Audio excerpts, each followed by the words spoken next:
Alrighty, so we're going to start our foundation routine.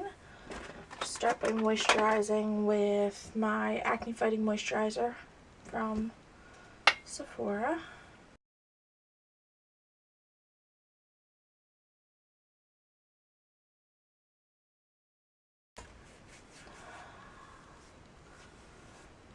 And then I'm going to prime my cheeks and the rest of my face with my Miracle Blur by L'Oreal.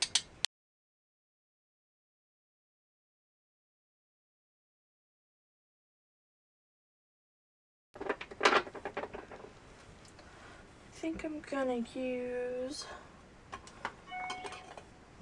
my CoverGirl Outlast Stay Fabulous in 305 Ivory. I'm sorry, 805 Ivory.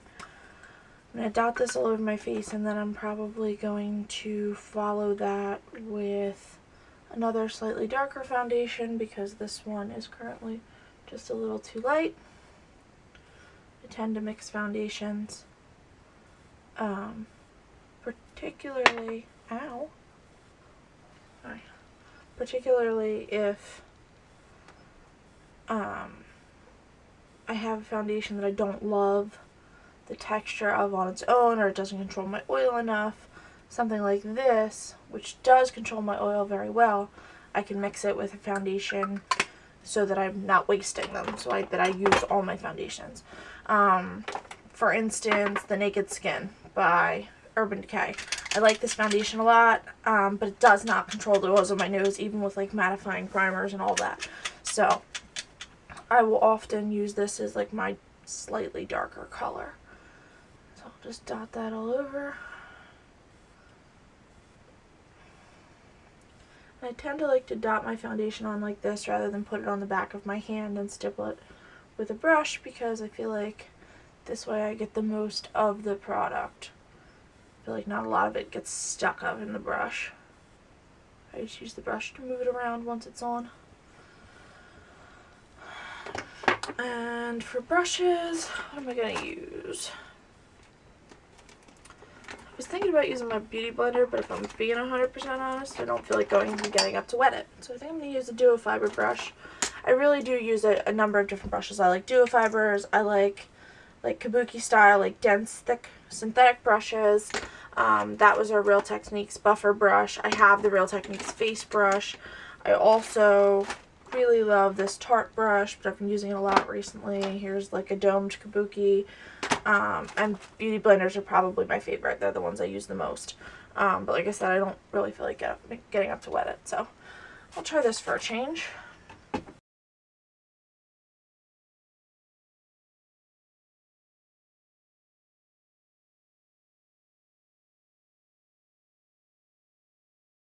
Alrighty, this came out a little bit light, so I think I'm just going to dot on a little bit more.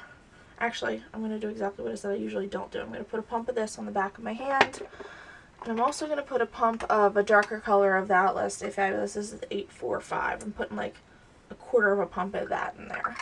It's because I feel like I'm a little bit ghostly. I'm going to mix this color on the back of my hand with the butt of my brush, and then dot it all over. Again, doing this just like I would with my finger, so as not to really overload the brush with dark color, because I don't want it to be way too dark. I'll just wipe that on my towel and buff this in.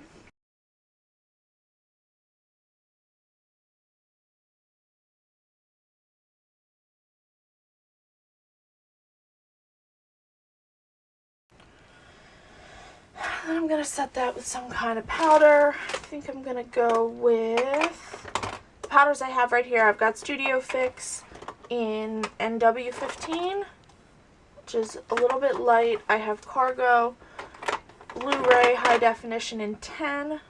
Let's use some of that. I also have Kat Von D in 45. I have Stay Matte. I have Select Pressed from MAC in NW20, which is probably the right color, but I just don't love that powder. I have Makeup Forever in 201. Let's use 201. That looks like it might be the right color. And then I can cut it with the Cargo powder if I need to. I just want a fluffy brush. Let's see. This is a MAC 150.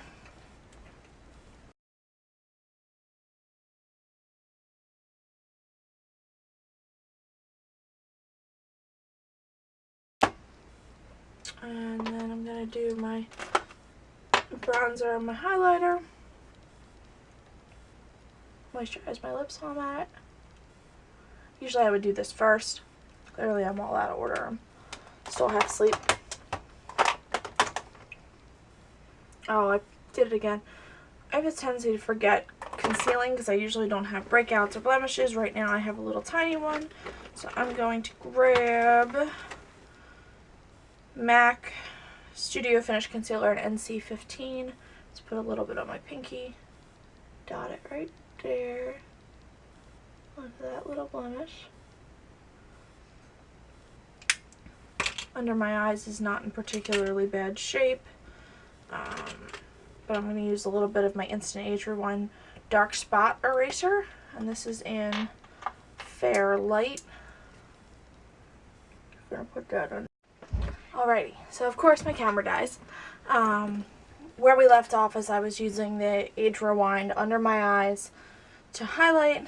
Obviously when my camera died while it was charging, I just did my eye makeup, but I did stop my face makeup. So the only thing I did was I put this, I blended it in with my ring finger, then I did my brows and my eye makeup. Because I used dark colors, a little bit of fallout was there. So then I re-brightened with the Age Rewind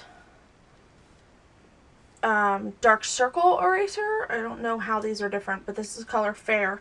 Put that on, blended it in with my ring finger again. And then I set my under eyes with the Tarte finishing powder, Amazonian Clay finishing powder. Set under there.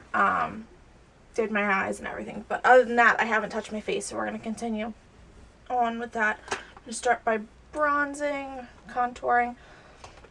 I'm going to use my NARS Laguna bronzer and an angled chisel brush. Let's go in here.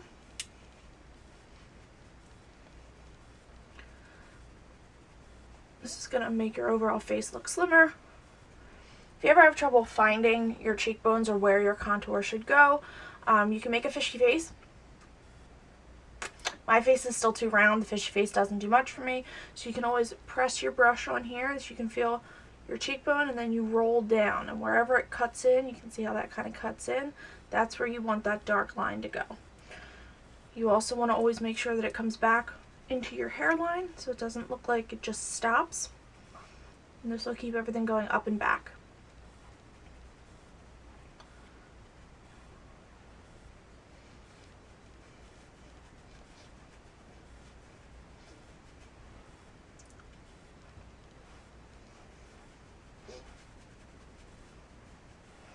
And then I also go around my hairline here, my temples, cut that in so I don't have such a 5 head. There we go. And then right here on my jawline, to make that all recess back, cut out some of the meaty chin. But you always want to make sure you blend this down so it doesn't look like you didn't blend your foundation in.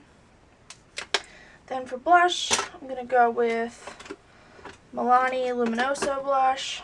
Looks like this. I'm going to use a different chiseled angled brush. And I'm going to put it back here and up, following the line that we made with our contour. You can smile just to make sure it's in the right spot. I don't usually come too far forward because it makes my face look more round. So I just dust it on the apples of my cheeks, but I focus it more up and back.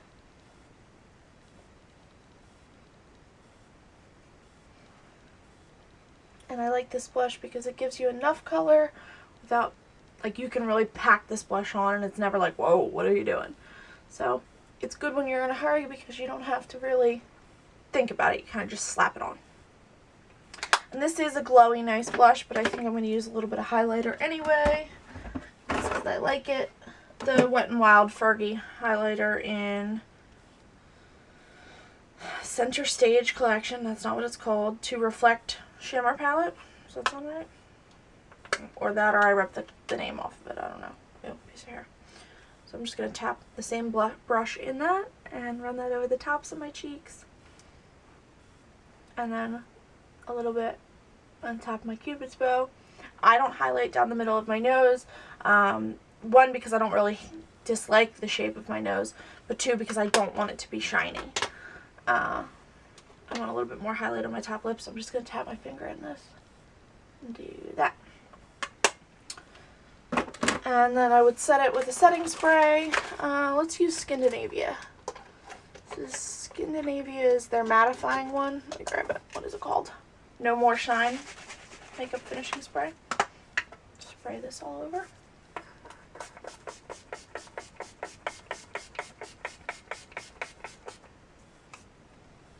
Lips wise, what do I want to do? Take my chapstick off.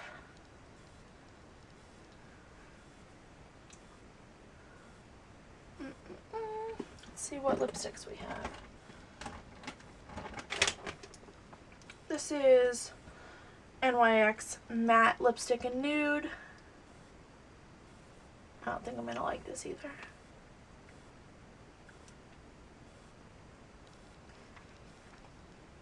Don't like it.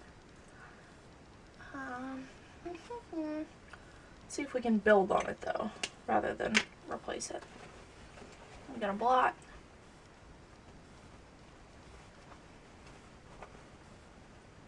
What about a different lip gloss? Let's see how that works. Lip gloss. Any of these I want to try? No. Not today.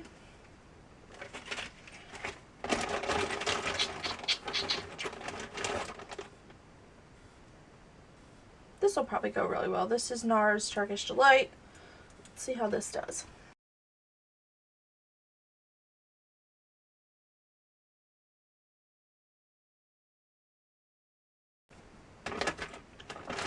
That's the finished look. Obviously I would take my hairband out. And yeah, so this is my foundation routine, if you can call it that, because I don't do the same thing every day, but this is pretty close to what I would do. I would always contour and highlight. I would always use a more full coverage foundation with a heavier powder on top. Just a matter of the products really do vary from almost day to day. Sometimes I'll use the same thing a couple times in a row, but largely they're pretty much variable. And that way I don't ever get bored of products. But yeah, so this eye look was also really easy. I did it in like the 15 minutes I was charging my camera. If you want to see that, just let me know. I can do a video, and I'll see you next time. Bye.